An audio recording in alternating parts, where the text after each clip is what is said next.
അള്ളാഹുവിൻ്റെ മനോഹരമായ ഇസ്മുകളിൽപ്പെട്ട ഒരിസ്മാണ് ബാഇസ് എന്നത്.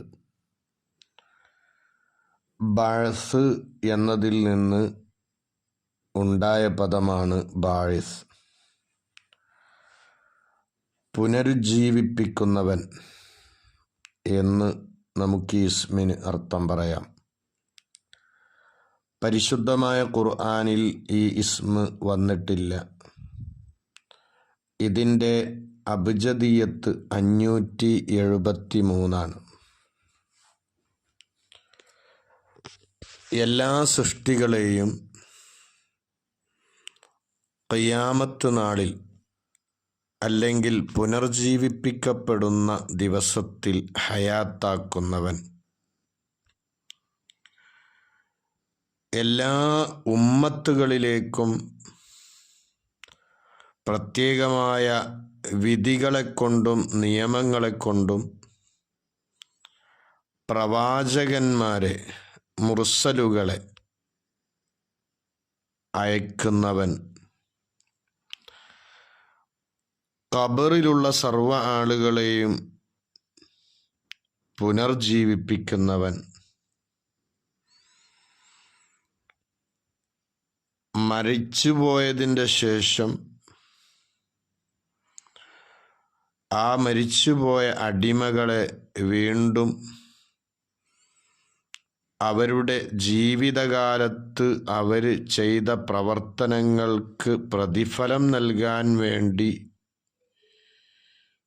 പുനർജീവിപ്പിക്കുന്നവൻ. ഈ നിലക്കെല്ലാം ഈ ഇസ്മിന് പണ്ഡിതന്മാർ അർത്ഥം പറഞ്ഞിട്ടുണ്ട്.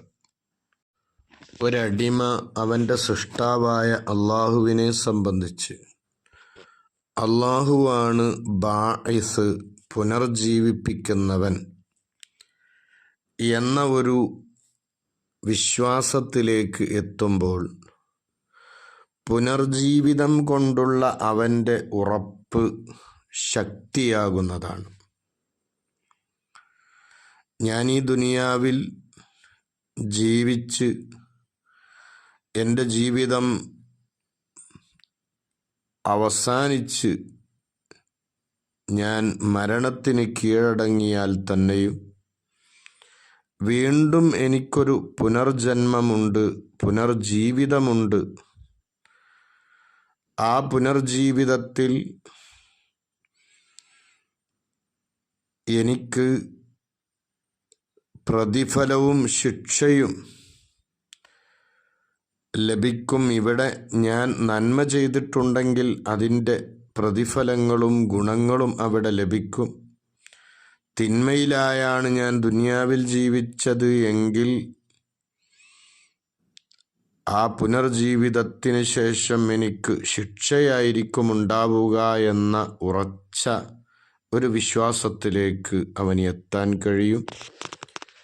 എന്ന് മാത്രമല്ല, അവനിലേക്ക് നിയോഗിക്കപ്പെട്ട സർവപ്രവാചകന്മാരെ കൊണ്ടുള്ള വിശ്വാസവും അവനിൽ ഉണ്ടാകും. അതുപോലെ തന്നെ അവനറിയാത്ത രൂപത്തിൽ അവൻ്റെ റിസ്ഖിനെ അല്ലാഹു തആല അവനിലേക്ക് നൽകുന്നത് കൊണ്ട് തന്നെ അള്ളാഹുവിൻ്റെ മേലിൽ ഭരമേൽപ്പിക്കുക എന്ന ആ മഹത്തായ സ്വഭാവവും അവനിൽ ഉണ്ടാകും. അവൻ്റെ ജീവിതമൊട്ടാകെ അവൻ്റെ റബ്ബിന് വേണ്ടിയാവുകയും അവൻ്റെ റബ്ബിനെ കൊണ്ടാവുകയും ചെയ്യും. ഈ ഇസ്മുമായിട്ട് ബന്ധം പുലർത്തൽ അല്ലാഹു തആല വാഗ്ദാനം ചെയ്ത കാര്യങ്ങളിലും ഏറ്റെടുത്ത കാര്യങ്ങളിലും അല്ലാഹുവിലേക്ക് മടങ്ങിക്കൊണ്ട് അതിൽ സമാധാനവും സ്വസ്ഥതയും കണ്ടെത്തലാണ്. എനിക്കാവശ്യമുള്ളതൊക്കെ എനിക്ക് നൽകുന്നവനാണ് അല്ലാഹു. അതുകൊണ്ട് തന്നെ ആ ഏറ്റെടുത്ത വിഷയങ്ങളിൽ ഞാൻ അസ്വസ്ഥനാകേണ്ടതില്ല. കാരണം എൻ്റെ റബ്ബ് ഒരു കാര്യം ഏറ്റെടുത്താൽ, ഒരു കാര്യം കൊണ്ട് വാഗ്ദാനം ചെയ്താൽ അതിനെ എന്നിലേക്ക് നൽകുക തന്നെ ചെയ്യും എന്ന നിലക്കുള്ള സമാധാനപരമായ ഒരവസ്ഥ അവനിൽ ഉണ്ടാകും ഈ ഇസ്മുമായിട്ട് അവൻ ബന്ധം പുലർത്തിയാൽ.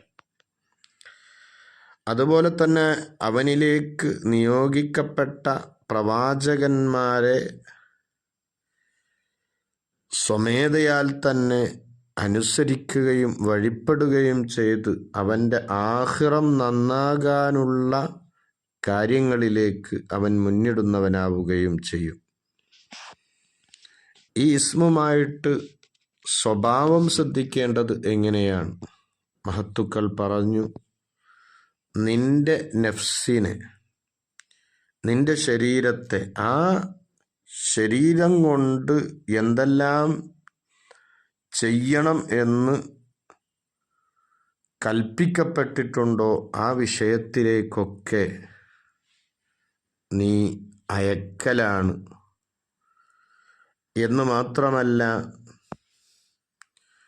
ജാഹിലായ നഫ്സുകളെ, വിവരമില്ലാത്ത ശരീരങ്ങളെ ഇൽമ് പഠിപ്പിച്ചു കൊടുക്കൽ കൊണ്ട് നീ പുനർജീവിപ്പിക്കുക.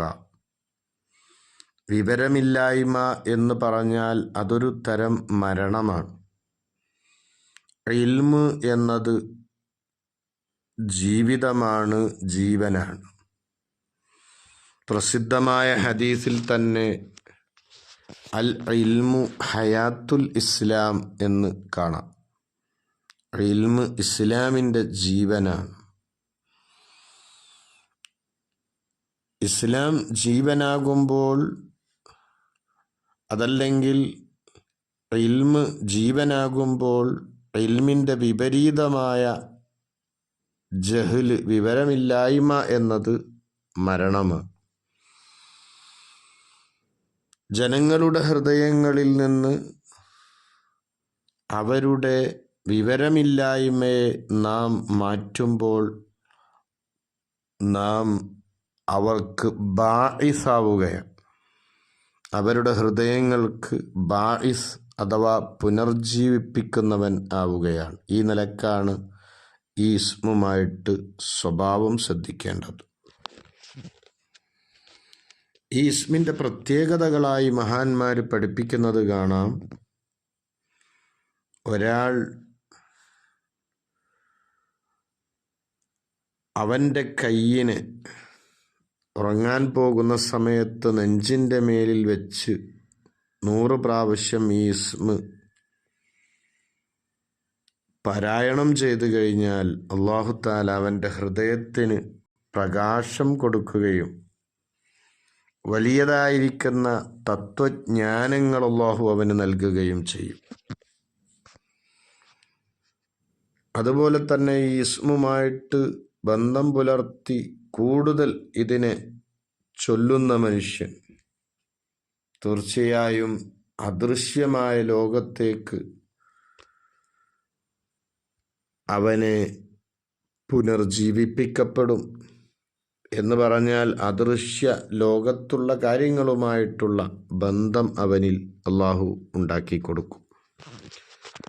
അതേപോലെ തന്നെ ദുസ്വപ്നങ്ങൾ, പേടി സ്വപ്നങ്ങൾ, ഇതൊക്കെ ഇല്ലാതെയാകാൻ ഈ മഹത്തായ ബാഇസ് എന്ന ഇസ്മ് അതിൻ്റെ അബ്ജദീയത്ത് പ്രകാരം ചൊല്ലിയാൽ മതിയെന്ന് പണ്ഡിതന്മാർ പഠിപ്പിക്കുന്നു. അല്ലാഹു നമുക്കെല്ലാവർക്കും ബാഇസ് ആകാനുള്ള, അതുകൊണ്ട് സ്വഭാവം ശ്രദ്ധിക്കാനുള്ള തൗഫീഖ് നൽകട്ടെ. ആമീൻ.